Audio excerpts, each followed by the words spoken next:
Nikki Holcroft from Genesis Housing.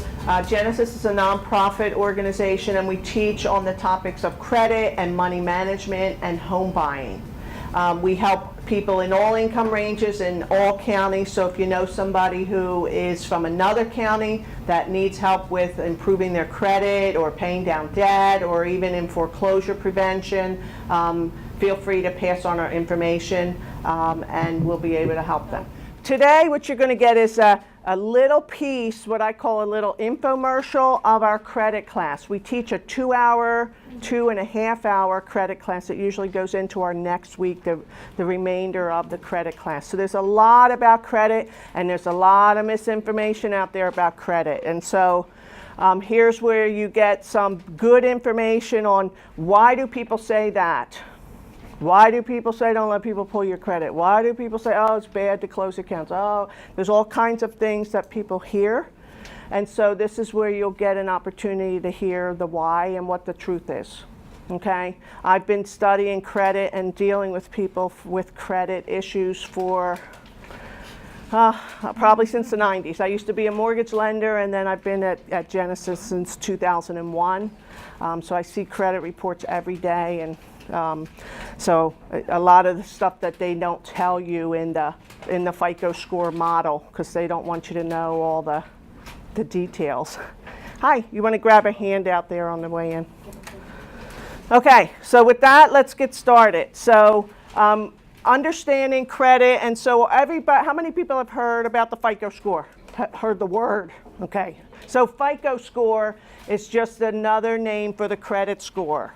Okay, sometimes people ask me, what's the difference between my credit score and my FICO score? I said it's like the difference between a Kleenex and a tissue. It's just a brand name. FICO is one of many, many score models out there. So that's why sometimes people say, how come when I got my Credit Karma, then I went to the bank and the bank told me it was different? How many people have had that happen? You know, while Credit Karma does give a score and it's based on similar stuff, it's not the same number. It's a similar number, but they have their own score model. Okay, they're all based on the same premise, though. They just assign different point values. Okay, so we're going to spend our half hour talking about the guts of the score. What goes into the score, and how many points may I lose for doing some of these things. So 35% of everybody's score has to do with the payment history, followed by amounts owed. And then your smaller pie pieces dealing with length of history, new credit, and types of credit. I tell everybody I talk to about credit, focus your attention here. 65% of everybody's score having to do with how you pay and how much you owe. While these have some effect on your score, you can tell from the size of those pie pieces, not as much. Right? So let's talk about these little ones first, and then we're going to come back and talk about the big ones. So 15% of everybody's score has to do with the length of your overall history. How long have I been in the credit world? So let's take somebody who is 19 years old, who got one piece of credit at age 18. They've paid well for 1 year. They'll have an okay score. Compare them to someone who's 29 years old, who got one piece of credit at age 18, who has also paid well, but for 11 years. This person's score would be higher.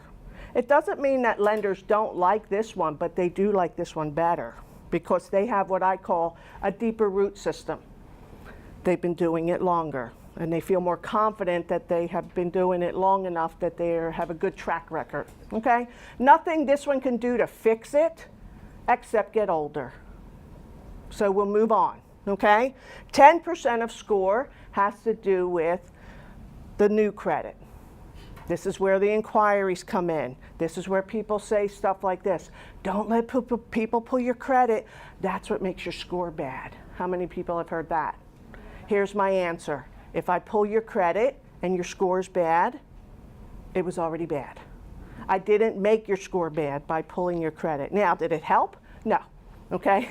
So let's talk about what things count, what things don't count, how many points am I going to lose, how long am I going to lose them for. So there are two kinds of inquiries, soft inquiry, hard inquiry. A soft inquiry does not count, a hard inquiry does count.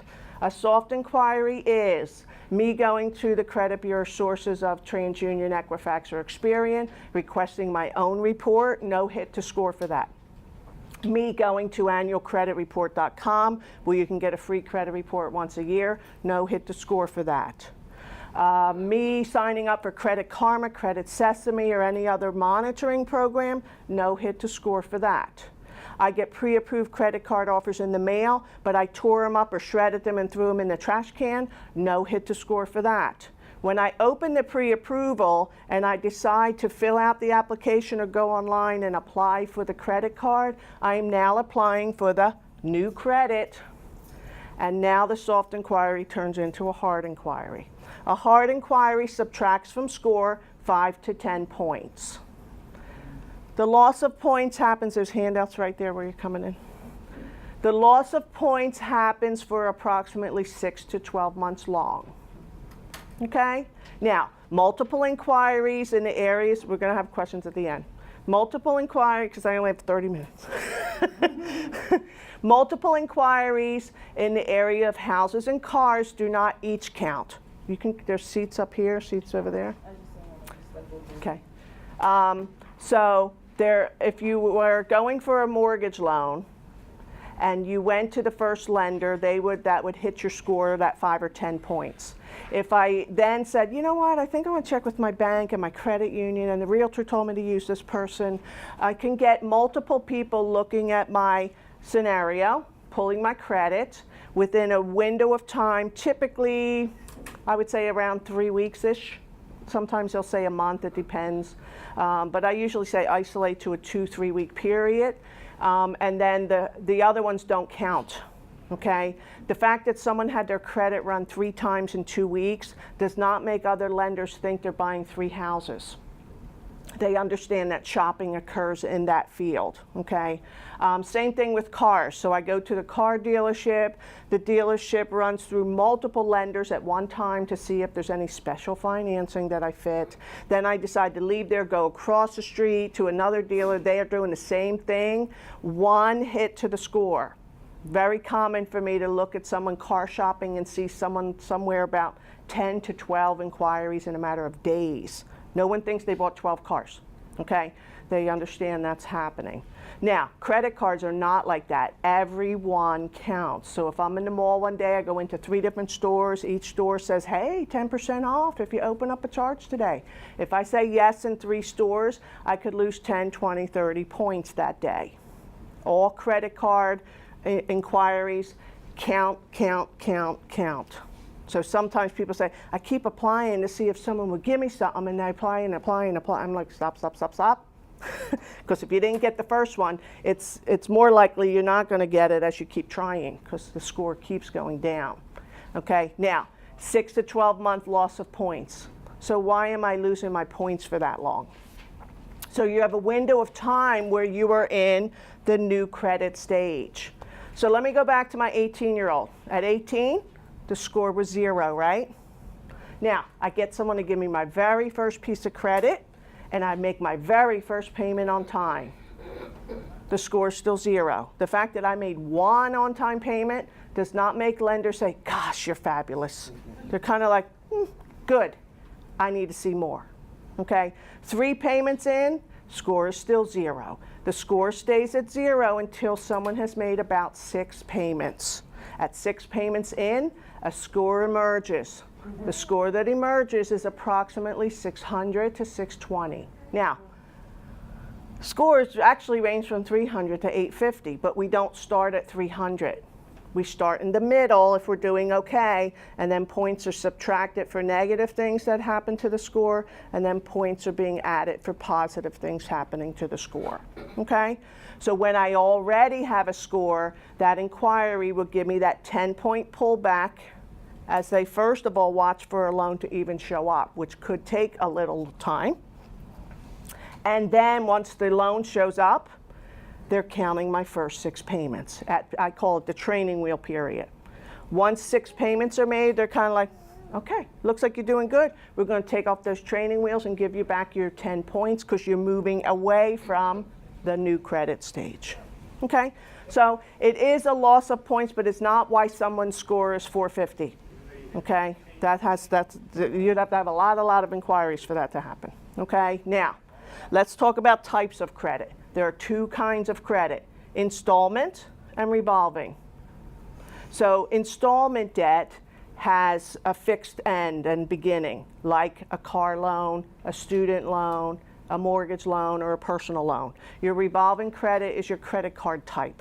Okay, so this pie piece says people that have both kinds of credit in use show other lenders they know how to handle both kinds of credit, and because of that, they'll get a little bit of bonus points in and around the 10-point range.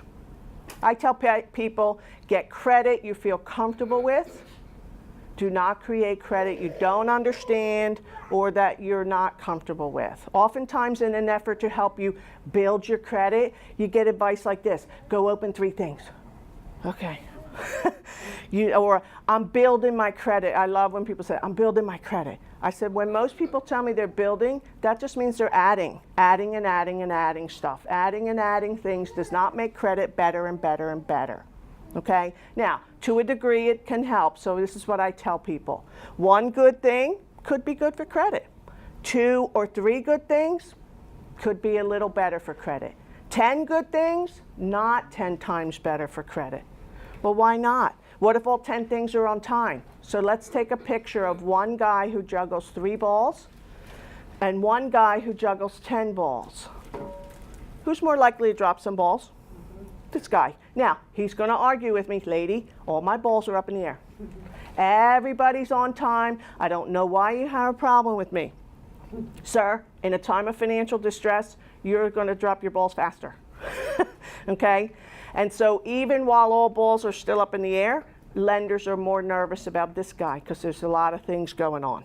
Okay? Less is more when it comes to credit. Okay? All right, let's talk about the big stuff. So 30% of score has to do with amounts owed. Amounts owed has absolutely nothing to do with your income. Your income is not part of the credit score. Okay? When they talk about amounts owed, they're heavily looking at those revolving pieces, the credit card type and lines of credit.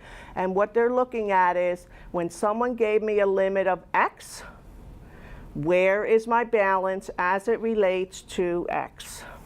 Okay? So let's say I have a Visa card with a limit of $1,000 and a balance of $990. When I owe $990 on my $1,000 limit, I could be losing approximately 50 points off score. Now, people often say 2 things when I say that. Well, what if I'm on time? Yeah, they assume you're making your payments on time. It has nothing to do with how well you're paying the card. 2, why'd they give me a $1,000 limit if they didn't want me to use the $1,000? Well, that lender's perfectly happy for you to use the $1,000. They're making money on you. Okay? They're not the ones looking. It is the next lender looking, who's a little bit nervous about how long before 2 cards are maxed out, 3 cards are maxed out, 4 cards are maxed out. This person with their $990 with a $1,000 limit is perceived to be the same person that if the limit was raised to $1,500, probably in a month or 2, they're going to owe $1,490. That this person is not in control of their spending. The lender must control them by stopping them. Okay? Now, here's the good news as of now. This category has what I call a quick fix feature. And I say as of now because this portion of the score is under review for change for it not to be a quick fix. Hasn't happened yet. But right now, here's what happens. If I went home today with my $990 balance and I was able to make an $800 payment online today, and I don't use my credit card for the rest of the billing period, sometime within the next 30 days, I'm going to get a new statement with a new balance of $190. I would get my 50 points back next month. Okay? Now, if the next month I ran it back to $990, I lost them again. So every single month they look at line to balance ratio. How much have I used? Okay? And it happens once a month on one day. That day is when your statement is released, not when you're due. Because sometimes people say, but I paid the whole thing. I paid the whole $990. Yeah, they took your picture here. They don't know that 10 days later you were here. They're snapping your shot 1 day a month. I call them the paparazzi. They shop. Okay, you don't get to say, wait, next week I'm making a big payment. Can you take my picture next week? Nope. As soon as you get that email that says, your statement is available, picture's gone. Okay? So you don't get to say when they send the picture. You only get to know what you look like when they send the picture. So we want to stay in this zone and not run all the way up and all the way down. Or like this. This is what a lot of people do. I make a payment, then I use it again. Make a payment, I use it again. And they're always in this high zone. Now, so I usually like to give you what I call Nikki's rules for credit card use. Because if I use my credit card in a good way, it doesn't matter when I take my picture because I'm always going to be down here. Okay? Rule 1, pay off in full monthly. If you pay off in full monthly, there's no finance charge. So the double-digit interest rates that they charge on credit cards, you're not paying if you pay the whole thing off. Rule 2, stay in the 0 to 30% zone of the limit. So if my limit's $1,000, in my head I should have a $300 limit. Less is more. Okay? People with the very best scores only use about 10% of their available credit limit. Okay? But definitely under that 30 zone. Okay? Rule 3, decide in advance what the card is supposed to be used for. Okay? A lot of times people say, well, I got it to help my credit. But then all of a sudden it's maxed out. Was that your point of doing that? No, but because they didn't have any rules, okay? So I like to have things that go on credit that have a specific limit, like gas. Gas has a limit. When I fill my tank, there's a magical point where it just stops because it's full. Okay? I don't see people pouring more gas on the ground because they still have credit limit. I don't see people treating people at the other gas pumps because they have a credit card. Okay? But in a restaurant, we'll treat other people, order extra appetizers, let's get a dessert. There's no limit in the restaurant. There's no limit in a toy store, electronics store, grocery store. So in my world, I try to teach people credit cards are not for shopping. So if I'm getting it to improve my score, I have to be real strategic about what it's for. So one of those things is gas. The other thing, it might be a small automatic recurring bill, like a Netflix, Hulu, a cell phone if it's small, not mine with 7 people on it, but you know, a small cell phone bill, something that can repeat and pay off, and repeat and pay off, because when I do that, I continue to build my credit muscle. Every month that I make on-time payments, it's like continuing to build that credit muscle, okay? Now, what happens when I go over that 30%? When I hit that 40 to 50% zone, I'm losing about 10 points. At 60%, I'm losing another 10 points, another 10 points at 70. So the higher it gets, the more points I'm losing, and as I reduce, the more I'm gaining. Okay? Now, here's a couple myths in this area. Tell me if you heard this one. Don't close accounts, that's bad for your score. How many people have heard that? Okay, so let's talk about why they say it and the reality of it. So, why do they say it? When they look at me and what I owe, they look individually and collectively at all my cards. So let's say I have 3 credit cards. One is that $1,000 one where I owe $990. We already know they don't like it. But let's say I have 2 other $1,000 cards. These 2 both have 0 balances, but they're still open. When they look at me collectively, they're like, wait, she really has access to $3,000 and only owes a total of $990. That looks better to us, so I'm not going to lose as many points. When I close these 2 because they're 0, I no longer have access to those lines. So my total availability is also 1,000, of which I owe $990. I'm at 99% of my availability, and I'm losing more points that way. So when it comes to open or close, here's what I tell people. I don't do things to purposely close accounts, and I don't do things to purposely keep accounts open. I tell people use what's normal to use, and sometimes that changes what's normal. What was normal for me to use in my 20s is not what's normal for me to use in my 50s, right? So, you know, as we look at accounts like store cards and stuff, eventually they will close. If I don't go back to a store a couple years, it might close. And I don't do things to purposely keep accounts open that I don't choose to shop at anymore, okay? I usually keep a couple cards that I call my muscle builders, you know, and I like mainstream cards like a Visa, MasterCard, Discover, Amex, not a store, okay? I don't want my muscle builder to be K Jewelers, okay? That means I have to keep buying stuff at K Jewelers to keep my credit going, okay? So we want to have some normal stuff that we can do normal stuff, like gas or pay a couple bills and things like that. There's a handout there where you're coming in. Handout. Okay. Now, second myth.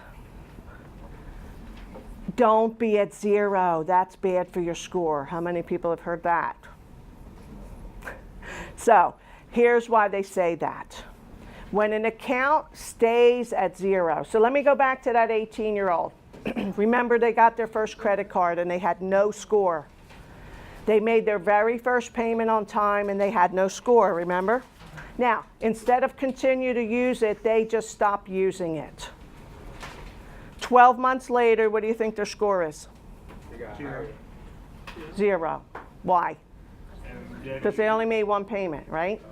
So the account, when it stays at zero and I just hold on to it, it's not building that muscle. It's like going to the gym in January, like lots of people do, right? But go to the gym in January, go for a few weeks. Now I stopped going, but I'm still a member. Still paying my membership, paying my membership, paying my membership. In December, do I look better? No. But I still belong. Yeah, I still have my membership. Yeah, it doesn't matter if I have my membership or I have my piece of plastic. If I'm not using it, it's not building the muscle. Okay? So, but I can return to zero. If I were to put $80 worth of gas in my car, pay off $80. Put $80 worth of gas in my car and pay off $80. I can pay to zero. I just don't want to stay at zero for a long, long time. And again, I have some cards that I would stay at zero because I don't go there anymore. But my muscle builders are ones, and that's why I like things like gas or Netflix, because they're going to happen and happen and happen and happen. Okay? And those are the things that usually will run the credit score, and then other ones would be maybe for a reward, that they're going to give me 30% off at Kohl's if I use my Kohl's card, you know. And in the middle, it's going to stay at zero because I don't need to go there all the time. Okay? Now, let's talk about payment history, the biggest factor in the score model. So this is the thing that takes the most points off.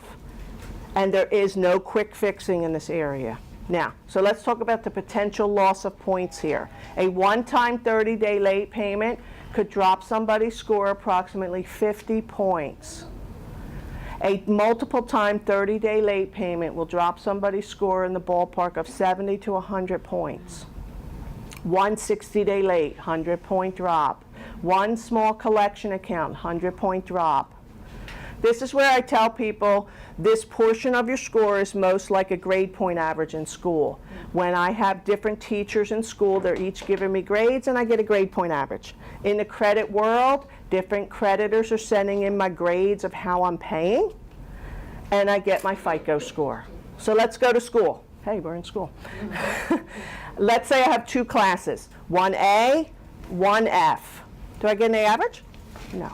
What if my A is in calculus or physics class and my F is in gym class? Do I get an A average? No. Well, wait. I passed something really hard and I flunked something kind of stupid. Does it matter? No. A and F makes a C, right?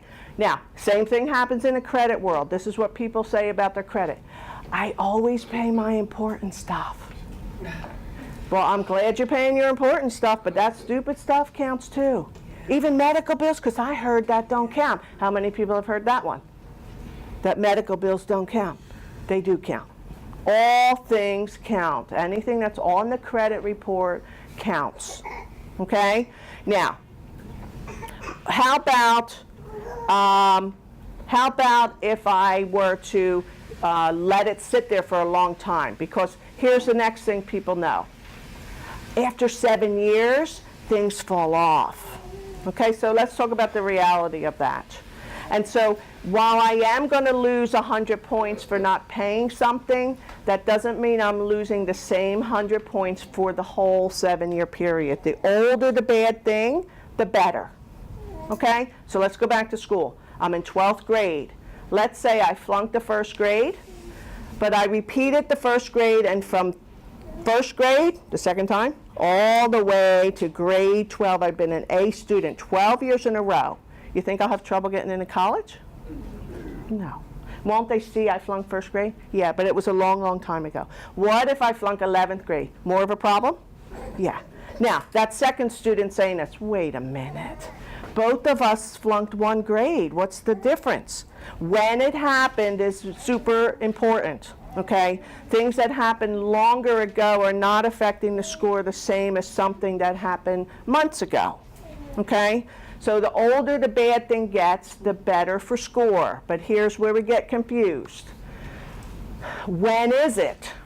Okay, the when is when they last say that I owe the money. So when let's say I had a collection account.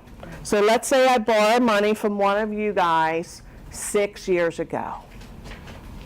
I never paid you. Now, 6 years out, I think it's old. You don't, right? Because you're like, girl, you owe me money today. April of 2018, I'm calling you an F, because you're on my report card as bad, okay? So when they report it is when it's happening. So that F is in the now, and that's taking 100 points off, even though I perceive it to be old. Now, here's where people say, well, I'm just gonna let it sit there, because for 7 years, then it'll fall off. Typically what happens when items fall off, it then gets resold to a third party. And then the third party tries to collect, and then they appear in 2019 as a new clock for a new 7-year period, okay? So items don't typically go away. Oftentimes people say, yeah, it was gone. I said, did you pay it? No.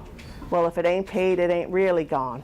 It may be gone for now, but things tend to resurface over and over again with different names. Because some people say, oh, but that was Sprint. Yeah, but now it's ABC Collection for Sprint. It's not Sprint anymore, okay? So this is where you have to deal with the past. And so how do I recover from this? So 2 things have to happen for my score to go up. 1, I have to deal with the bad. 2, I have to create something good. Because if I just deal with the bad, let's say I owed 5 people in this room bad accounts. Now I pay all 5 of you. Who wants to be the 6th one to lend me money after I just paid 5 bad accounts? Nobody? Okay. So this is what happens. Oftentimes people pay all the bad stuff and they're like, how come they still won't give me my mortgage? Okay, you just have evidence of 5 bad things and no good things. They don't want your first good thing to be the biggest loan of your whole entire life.